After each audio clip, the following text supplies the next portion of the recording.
చాలా చాలా జాగ్రత్తగా వినాలని మిమ్మల్ని ప్రేమతో బ్రతిమాల్చున్నాను. హల్లెలూయా. హల్లెలూయా. మాకు ఈ ప్రాంతానికి రావడానికి ఏదో చుట్టాలు ఉన్నారు అట్లా కాదు, రాలేదు.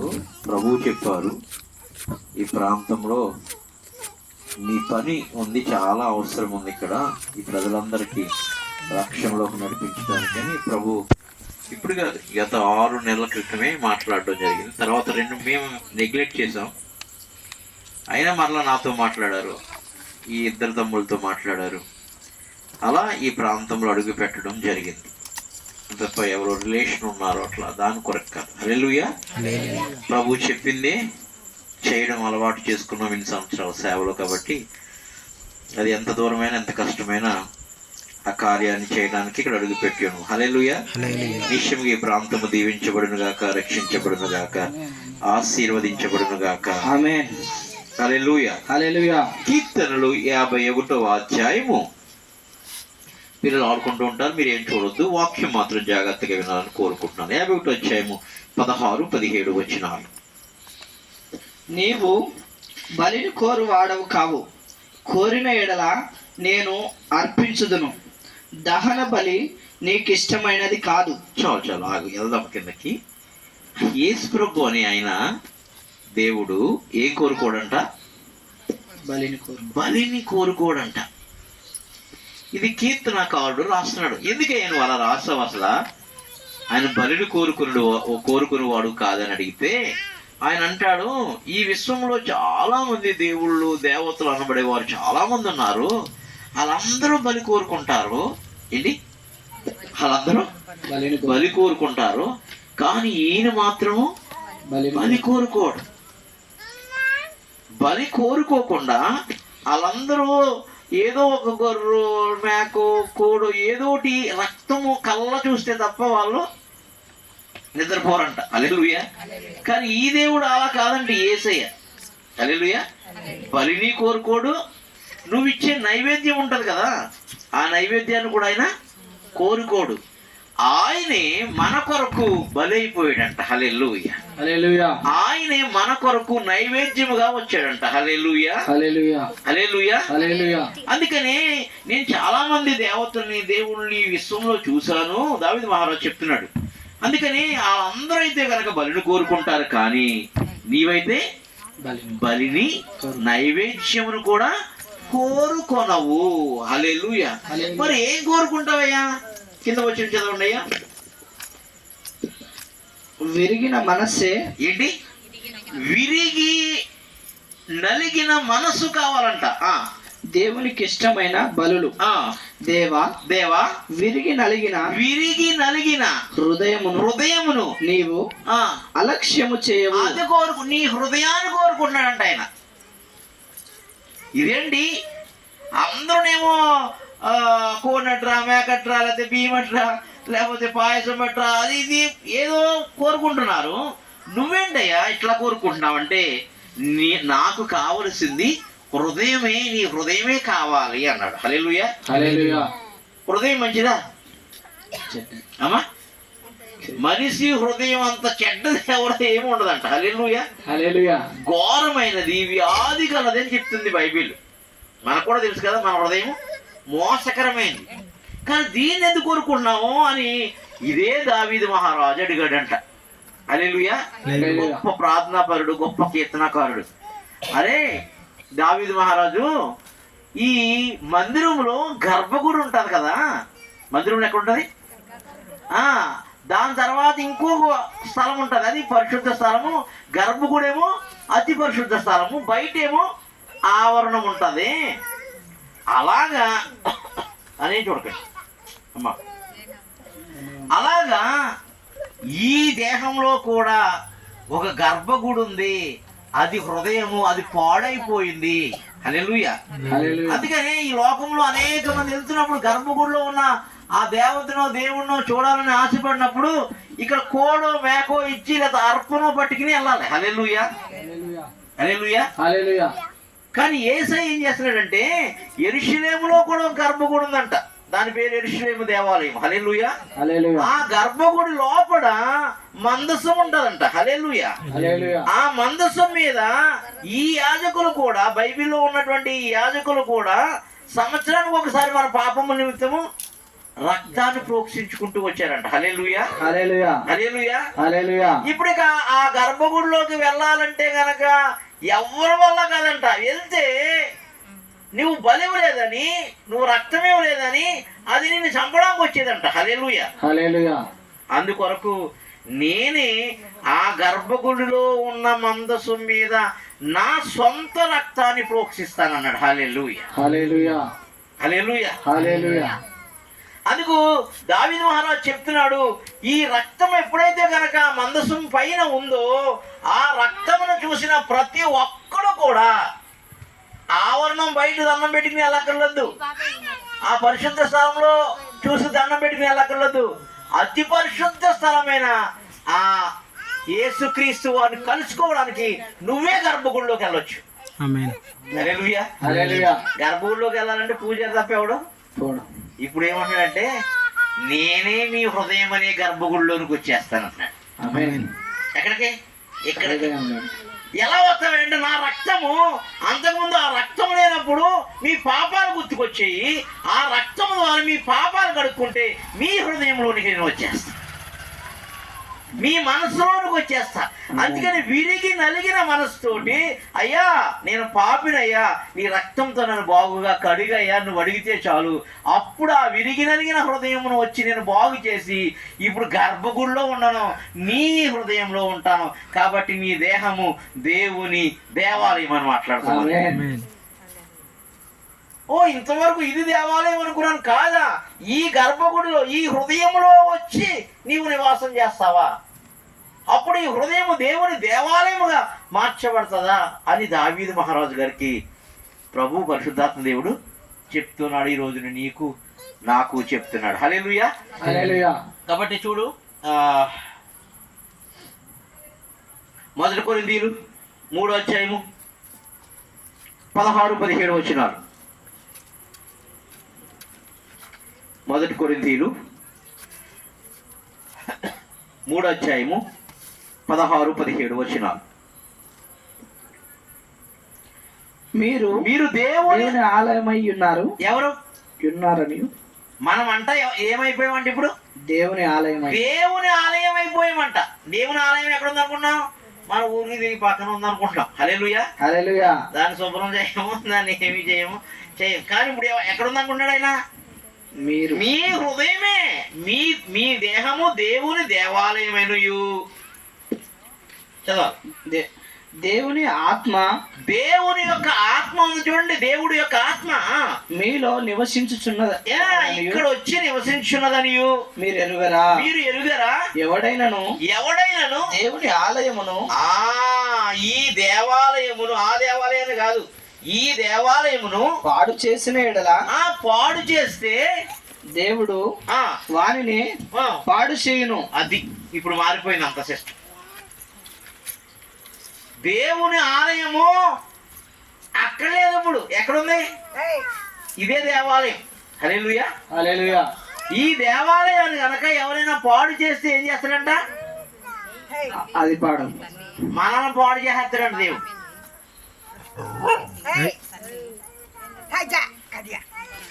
హల్లెలూయా. హల్లెలూయా. హల్లెలూయా. నా మాటలు వినాలి, మాట్లాడండి. అప్పుడు అసలు ఆ ఆలయంలో గర్భగుడిలోనికే వెళ్ళడానికి అర్హత లేని మనకు యేసుక్రీస్తు అనే బలి ద్వారా అతనే మన హృదయాలకు వచ్చేస్తున్నాడు ఇప్పుడు. హల్లెలూయా. కొంతమందిని అయితే ఆలయం, కొంతమందిని అయితే ఆలయంలోనికి, హిందూ దేవాలయంలోనికి అప్పుడు వెళ్ళని ఒకటి ఇప్పుడు కూడా వెలేస్తూ ఉన్నారు. హల్లెలూయా. కానీ ఈ దేవుడు వెలేసే దేవుడు కాదు. ఈ దేవుడు ఎటువంటి దేవుడు అంటే నీ కొరకు బలి అయిపోయి, నీ కొరకు రక్తం ఇచ్చేసి, ఆ దురాత్మలన్నింటినీ సమాధి చేసేసి, ఆ అపవిత్రాత్మలన్నీ కాల్చివేసి, నేను ఆత్మగా వచ్చి నా రక్తాన్ని కనుక నమ్మితే నీ హృదయమును లో నివసించి నీ దేహమును దేవాలయంగా మార్చేస్తాను. ఆమేన్. హల్లెలూయా. హల్లెలూయా. ఎంత గొప్ప కృప చూడండి. ఒక్కరోజు అప్పుడు ఎంతో దూరం ప్రయాణమై ఎక్కడో వెళ్ళి ఆ దేవాలయంలో గర్భగుడిలో నీ బలినో నైవేద్యాన్నో నీ రక్తాన్నో ఆ కోడి రక్తాన్నో మేక రక్తాన్ని ఇవ్వడానికి వెళ్ళేవాడివి. ఇప్పుడు అలా కాదు, ఆయనే నీ కొరకు నా కొరకు సర్వమాని వాళ్ళ కొరకు బలైపోయి ఆ దేవాలయంలో కాదు అసలు నీ దేహాన్ని పరిశుద్ధ దేవాలయముగా మార్చేస్తానంటున్నాడు. నీలోకి వచ్చి ఉంటానన్నాడు. అందుకొరకు ఇప్పుడు నీది దేవాలయం అయిపోయింది కాబట్టి నా ఆత్మ నీలో నివసిస్తుంది కాబట్టి నువ్వు ఇక ఈ ఆలయాన్ని పాడు చేయకూడదు పాపాల ద్వారా అని చెప్తున్నాడు. హల్లెలూయా, హల్లెలూయా. ఏ పాపాల ద్వారా ఈ దేహం పాడైపోయిందో, ఈ హృదయం పాడైపోయిందో, ఈ హృదయాన్ని పాపాలు చేసి శరీరాన్ని అంతటిని తన శిలువ రక్తం ద్వారా శుద్ధీకరించాడు, విమోచించాడు, ఇప్పుడు విడుదలిచ్చాడు. ఆయన వచ్చి నీ దేహాన్ని బాగు చేసి నీ హృదయంలో ఉంటానన్నాడు. హల్లెలూయా, హల్లెలూయా, హల్లెలూయా, హల్లెలూయా. ఒకప్పుడైతే ఊరికి వెలుపట పొలిమేరల్లో ఏమిటంట, ఊరికి వెలుపట పొలిమేరల్లో ఎవరుంటారు? ఏమంటారు పొలిమేరలో? ఎవరుంటారు చెప్పండి అమ్మా. పొలిమేరలో ఉంటారు కదా. యేసు ప్రభు పొలిమేరలో చనిపోయాడంట. చూడండి, ఎందుకు చూడండి. యేసు ప్రభు ఎక్కడ చనిపోయాడంట? గవినికి బయట చనిపోయాడంట. ఎక్కడ? చూడండి,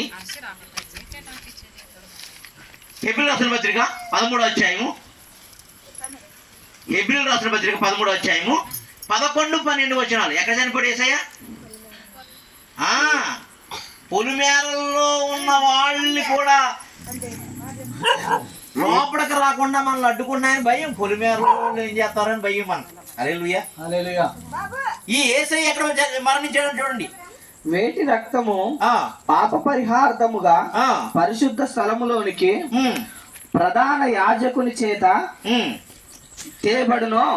ఆ జంతువుల కళేబరములు శిబిరములకు వెలుపట దహింపబడును.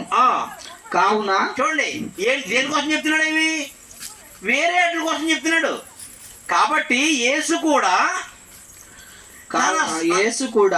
తన స్వరక్తము చేత ప్రజలను పరిశుద్ధ పరచుటకై గవిని వెలుపట శ్రమ పొందెను. హల్లెలూయా, హల్లెలూయా. అక్కడ మన కొరకు మరణించాడంట. పొలిమేరలు ఇంక పనిచేయవు. హల్లెలూయా, హల్లెలూయా. అంత పరలోకమయం అయిపోతుంది భూమి అంతా. హల్లెలూయా, హల్లెలూయా, హల్లెలూయా, హల్లెలూయా. బయట వెలుపట గవినికి బయట ఆయన మరణించాడు. అందుకోసమేనంట. హల్లెలూయా, హల్లెలూయా, హల్లెలూయా, హల్లెలూయా, హల్లెలూయా, హల్లెలూయా. హెబ్రీయులకు రాసిన పత్రిక 9వ అధ్యాయం చూడండి, 12-13 వచనాలు. మేకల యొక్కయు, అంతకుముందు మేకల్ని, ఆ తర్వాత కోడెల యొక్కయు కోడెల్ని రక్తముతో కాక తన యేసుక్రీస్తు అనే దేవుడు ఒక్కడ మాత్రమే తన స్వరక్తాన్ని ఇచ్చాడంట. ఒక్కసారి పరిశుద్ధ స్థలములో ప్రవేశించు. తన స్వరక్తం చేత ఒక్కసారే పరిశుద్ధ స్థలంలో ప్రవేశించారు. హల్లెలూయా, హల్లెలూయా. అంటే ఇక్కడ గర్భగుడిలోకి ప్రవేశించాడంట. హల్లెలూయా, హల్లెలూయా. 13వ అనగా మేకల యొక్కయు ఎడ్ల యొక్కయు రక్తమును మైలబడిన వారి మీద ఆమెదూడ బూడిదయు చల్లుట. ఏంటంట? ఆవు దూడ బూడిద చల్లేవారంట. అందుకెలా చిలకంటారు కదా. హల్లెలూయా, హల్లెలూయా. చల్లుట శరీర శుద్ధి అలా చేయలేదు ఆయన. డైరెక్ట్ గా ఆయనే రక్తం ఇచ్చి బలియాగం అయిపోయాడంట. ఇక వాళ్ళ మేకలు, గొర్రెలు, గొడ్డలు లేదా కోళ్ళు ఇక అర్పించడం. నా రక్తాన్ని బట్టి ఏ చీకటి కూడా వాళ్ళని ఏం చేయలేదు అన్నాడంట. హల్లెలూయా, హల్లెలూయా, హల్లెలూయా, హల్లెలూయా. అలా రక్తాన్ని కనుక నువ్వు నమ్మగలిగితే చాలు, ఆ రక్తాన్ని కనుక నువ్వు విశ్వసించగలిగితే చాలు, ఆ యేసు నీ హృదయంలోనికి వస్తాడు, నీ ఇంటిలోనికి వస్తాడు, నీ యజమానులోనికి వస్తాడు, నీ పిల్లల యొద్దకు వస్తాడు, నీ ఊరిలోనికి వస్తాడు, నీ కుటుంబంలోనికి వస్తాడు. వచ్చి ఏం చేస్తాడు? మన పాపాలన్నిటినీ పరిహరిస్తాడు. హల్లెలూయా, హల్లెలూయా. పరిహరించి ఆ రక్తంతో శుద్ధీకరించి ఇప్పుడు నీ దేహాన్ని దేవాలయంగా మార్చేస్తాడు. ఆమేన్.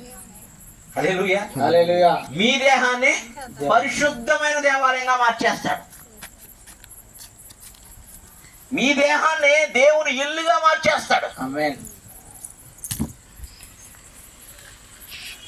అందుకొరకు యేసు రక్తం అవసరం ఈ విశ్వానికి. ఆయన అడగట్లే, అందుకనే ఏమడుగుతున్నాడు? బలి అడగట్లేదయ్యా, నైవేద్యం అడగట్లేదు, ఎందుకంటే విరిగి నలిగిన హృదయం అడుగుతున్నాడు. ఇప్పుడు ఈ హృదయాన్ని ఇవ్వాలి, పాడైపోయిన హృదయాన్ని. ప్రవ్వా, నేను పాపినయ్యా, నా హృదయం అంతా చెడ్డదయ్యా, ఊహంతా చెడ్డదయ్యా, తలంపంతా చెడ్డదయ్యా, నా శరీరం అంతా చెడ్డది ప్రవ్వా, నీ రక్తం చేత బాగుగా కడుగయ్యా అని నువ్వు అడగగలిగితే చాలు, ఆయన నీ హృదయంలోనికి వచ్చేస్తాడు. నీలోకి వచ్చి ఏం చేస్తాడు? దురాత్మ దెయ్యం వచ్చిందనుకో ఏం చేస్తుంది రోజును? అమ్మా, దెయ్యాలు వస్తే రోగాలు అన్ని నిద్రపడుతుందా? కానీ ప్రభు వచ్చాడనుకో, పరిశుద్ధాత్మ వచ్చిందనుకో, దేవుని ఆత్మ వచ్చిందనుకో, నీకు సమాధానం, నెమ్మది ఉంటది, నీ ఇంటికి కావలా ఉంటది, నీ రోగం ఉండదు, దరిద్రం ఉండదు, శాపం ఉండదు, పాపం ఉండదు. అందుకే ఇప్పుడు మీ హృదయంలోకి ఏం కావాలి? అయ్యా నీ రక్తం కావాలయ్యా, నీ రక్తాన్ని కొమ్మరించండి అయ్యా. ఈ ఊరి మీదకి ఏం కావాలి? గోనెపల్లి, అప్పనపల్లి మీదకి ఏం కావాలి? ఆయన రక్తం కావాలి. అప్పుడు అద్భుతం జరగబోతుంది. హల్లెలూయా, హల్లెలూయా, హల్లెలూయా, హల్లెలూయా. నీ బలి నువ్వు నీ పంటలోది కానీ నీ పొలంలోది కానీ సంవత్సరానికి ఒకసారి అడుగుతున్నాడా? ఏమైనా బలి అడుగుతున్నాడా? అడగడు. అట్ల వల్ల ఏమైనా ఉపయోగం ఉంటుందా? ఏముండదు. యేసు రక్తము పవిత్రమైన రక్తం, పరిశుద్ధమైన రక్తం, నిష్కలంకమైన రక్తం, పాపములన్నిటినీ ప్రక్షాళన చేయగలిగే రక్తం. అందుకని ఈ విశ్వంలో ఏ దేవుడు కూడా రక్తముతో మన పాపాలను కడగలేదు. మనం అనుకున్నామా, కోడి రక్తం ఇస్తే నా పాపాలు కడిగిపోయి అనుకున్నాం. మళ్ళీ సంవత్సరానికి మళ్ళీ తెచ్చి పట్టుకెళ్తున్నావు లేదా? మళ్ళీ ఇంకో సంవత్సరం ఇంకో మేకనట్టుకు వెళ్తావా లేదా? ఇవి ఒకేసారి బలంట. అందుకని కోడి యొక్క మేక యొక్క రక్తం ద్వారా నువ్వు పరిశుద్ధపరచబడగాని ప్రభు అయిన యేసు క్రీస్తు రక్తము ద్వారా మన పూర్వీకుల నుంచి వస్తున్న పాపాలన్నీ పరిహారము చేయబడతాయి. హల్లెలూయా, హల్లెలూయా, హల్లెలూయా, హల్లెలూయా. పరిశుద్ధపరచబడతాయి మన పాపాలన్నీ. హల్లెలూయా, హల్లెలూయా, హల్లెలూయా, హల్లెలూయా. చూడండి,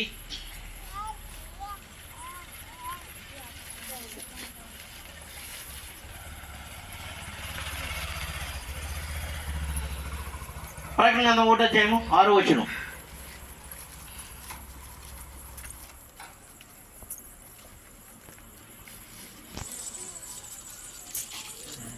ప్రకటన గ్రంథం 1వ అధ్యాయం 6వ వచనం.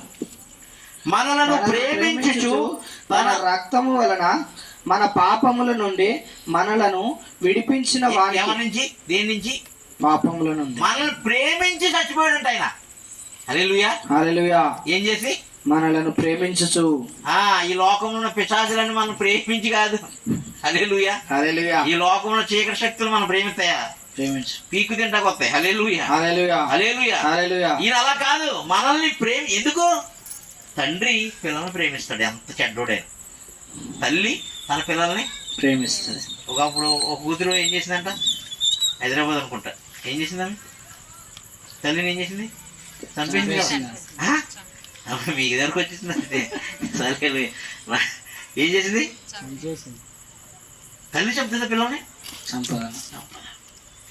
ఆ తల్లి ఎంత చెడ్డోడైనా, ఎంత భయంకరమైన పాప అయినా తల్లి కొడుకుని కానీ కూతురిని కానీ చంపదు.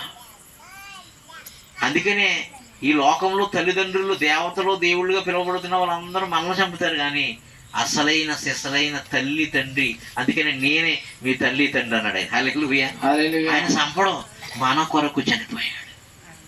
ఎందుకు? మనల్ని ప్రేమించంట. చూడండి, అదే మాట. ఏముంది? మనలను ప్రేమించుచు తన రక్తము వలన మన పాపముల నుండి. అదే పాపం వల్ల మనం చచ్చిపోతాం కదా, అందుకోసం ఆ రక్తాన్ని కార్చి మన పాపముల నుండి మనలను విడిపించిన వారికి మహిమయు ప్రభావము యుగయుగములు కలుగును గాక. ఆమేన్, ఆమేన్. ఆయన మనలను తన తండ్రి యగు దేవునికి ఒక రాజ్యంగా చేస్తున్నాడంట. హల్లెలూయా హల్లెలూయా హల్లెలూయా హల్లెలూయా హల్లెలూయా హల్లెలూయా హల్లెలూయా. అట్లాంటి తండ్రి ప్రేమ తల్లి ప్రేమ కలిగిన యేసయ్య. హల్లెలూయా హల్లెలూయా. ఏది ఆశించడు. ఏం ఆశించడు? ఏది ఆశ? బలిని నైవేద్యాన్ని ఆశిస్తాడా? ఆశించడు. బంగారాన్ని వెండిని ఆశిస్తాడా? ఆశించడు. బంగారం అడగలేదు, వజ్రాలు అడగలేదు, హృదయాన్ని అడిగావయ్యా. హృదయం. బంగారం అడగలేదు, వజ్రాలు అడగలేదు, హృదయాన్ని అడిగావయ్యా. ఆస్తులను అడగలేదు, అంతస్తులు అడగలేదు, హృదయాన్ని అడిగావయ్యా. నా సర్వం యేసయ్యా, నా జీవం యేసయ్యా, నా ప్రాణం యేసయ్యా, నా సర్వం యేసయ్యా. బంగారం అడగలేదు, వజ్రాలు అడగలేదు, హృదయాన్ని అడిగావయ్యా. ఆస్తులను అడగలేదు, అంతస్తులు అడగలేదు, హృదయాన్ని అడిగావయ్యా. అది ఏం అడగడం? నీ హృదయం ఎందుకంటే పాడైపోయింది కాబట్టి బాగు చేయగలిగిన రక్తం ఆయన ఒక్కడి దగ్గరే ఉంది, వేరే వాడి దగ్గర లేదు. ఈ విశ్వంలో ఏ దేవుడి దగ్గర పాడైపోయిన మనిషిని బాగు చేసే రక్తము ఎవరి దగ్గర లేదు, ఒక్క యేసు దగ్గరే ఉంది. ఆ యేసు ఎందుకు బాగు చేయగలుగుతుంటే ఆయన ఒక్కడు మాత్రమే పరిశుద్ధుడు. హల్లెలూయా. ఒక వేరే పరిశుద్ధుడు ఎవడు లేదు. ఎందుకు మన కొరకు ప్రాణం పెట్టంటే ఆయన మనల్ని పాపులై ఉండగానే మన కొరకు ప్రాణం పెట్టిన మన తల్లి ఆయన, మన తండ్రి ఆయన. హల్లెలూయా హల్లెలూయా హల్లెలూయా హల్లెలూయా. అంతగా ప్రేమించిన యేసయ్య మీ ఇంటిలోనికి రావాలనుకుంటున్నాడు, మీ కుటుంబంలోనికి రావాలనుకుంటున్నాడు. వచ్చేటప్పుడు ఎలా వద్దామనుకున్నా తెలుసా? ఆయన రక్తం అంతా తీసుకుని మీ గుమ్మముల మీద రాయటానికి వస్తాడు. మీ నుదుటి మీద రాయాలని వస్తాడు. మీ హృదయం మీద రాయాలనుకుంటున్నాడు. మీ ద్వార బంధాలు ఉన్నాయి కదా, మీ ద్వార బంధాల మీద రాయాలనుకుంటున్నాడు. దీంట్లో రాయించాడు చూడండి. నిర్గమాకాండం మీ చదివి ముగించేస్తాను నేను. 24వ అధ్యాయము. మీ అందరి కొరకు ప్రార్థన చేస్తారు. రక్తం రాదు. 24వ అధ్యాయము 6, 7, 8 వచనాలు. అప్పుడు మోషే వాటి రక్తములో సగము తీసుకొని పల్లెములో పోసి ఆ రక్తములో సగము బలిపీఠము మీద ప్రోక్షించెను. అతడు నిబంధన గ్రంథమును తీసుకొని ప్రజలకు వినిపింపగా వారు యెహోవా చెప్పినవన్నీ చేయుచు విధేయులమై యుందుమనిరి. అప్పుడు మోషే రక్తమును తీసుకొని ప్రజల మీద, ఎవరి మీద? ప్రజల మీద, మన మీదే. అంటే ఆ కాలంలో వాళ్ళ మీద, ఇప్పుడేమో యేసయ్య మన మీద ప్రోక్షించి ప్రజల మీద ప్రోక్షించి రక్తాన్ని ఇదిగో ఈ సంగతులన్నిటినీ విషయమై యెహోవా మీతో చేసిన నిబంధన రక్తము ఇదే అని చెప్పాను. హల్లెలూయా హల్లెలూయా హల్లెలూయా హల్లెలూయా హల్లెలూయా హల్లెలూయా. అప్పుడు మరణదూత రాలేదంట ఎక్కడికి. అలా రాసి ఎవరి గుమ్మాల మీదకి రాశాడో, ఎవరు శరీరం మీద అయితే రాశాడో, ప్రోక్షించాడో, వాళ్ళ ఇంట్లోకి ఏం రాలేదంట? మరణదూత రాలేదంట. ఏ దెయ్యము రాలేదంట, ఏ రోగము రాలేదంట, ఏ దరిద్రము రాలేదంట. హల్లెలూయా హల్లెలూయా. ఈ దురాత్మలన్నీ ఏవి రాకుండా ఆ రక్తాన్ని రాశాడట. ఆ రక్తం దగ్గరకు వచ్చి చూస్తుందంట ఆ దురాత్మ. ఈ ఇంట్లోకి వెళ్దామా అని. అమ్మో యేసు ప్రభు రక్తం ఉంది, ఇది కావలా కాస్తుంది మనకి. అమ్మో ఆ రక్తాన్ని దాటాలంటే నా వల్ల కాదు, కాలిపోతానని ఆ రక్తం చూసి బయటికి వెళ్ళిపోతున్నాను. హల్లెలూయా హల్లెలూయా హల్లెలూయా హల్లెలూయా. ఆ పక్కన ఇంకో పాలు ఉందంట, వాళ్ళెవరో రక్తం రాసుకోలేదంట. హల్లెలూయా హల్లెలూయా హల్లెలూయా హల్లెలూయా. అప్పనపల్లి, గోనెపల్లి గుమ్మాల మీద, ఇళ్ళ మీద యేసు రక్తం ఉండునుగా. ఆమేన్. ఎవరైతే కనుక ఇంకో వేరే వాళ్ళు గుమ్మాల మీద రక్తం లేదో వాళ్ళందరూ ఏమైపోయారంట? తెల్లారి గట్లు కదా. హల్లెలూయా హల్లెలూయా హల్లెలూయా హల్లెలూయా హల్లెలూయా. వెళ్ళిపోతున్నాం, ప్రార్థన చేస్తాం నీ కొరకు అసలు చేయాలి. హల్లెలూయా హల్లెలూయా హల్లెలూయా హల్లెలూయా. ఆ రక్తం ఈ రోజు మీ మీదకి కుమ్మరించబడబోతుంది.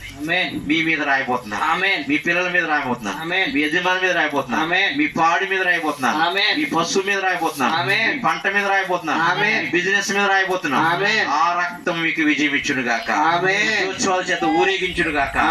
ఆ రక్తంలో విజయం ఉంది, ఆ రక్తంలో విడుదల ఉంది, ఆ రక్తంలో సమృద్ధి ఉంది, ఆ రక్తంలో సంపూర్ణ సకల సమృద్ధి, సకల ఐశ్వర్యాల రక్తంలో ఉన్నాయి. హల్లెలూయా. ఆ రక్తం చేత ఈరోజు మీరు శుద్ధీకరించబడి మన హృదయంలో ఉన్న పాపమంతా కడుక్కొని, ప్రభా నేను పాపునయ్యా, నీ రక్తం చేత నన్ను బాగుగా కడిగని ఒక్క మాట మీ నోటితో చెప్పండి.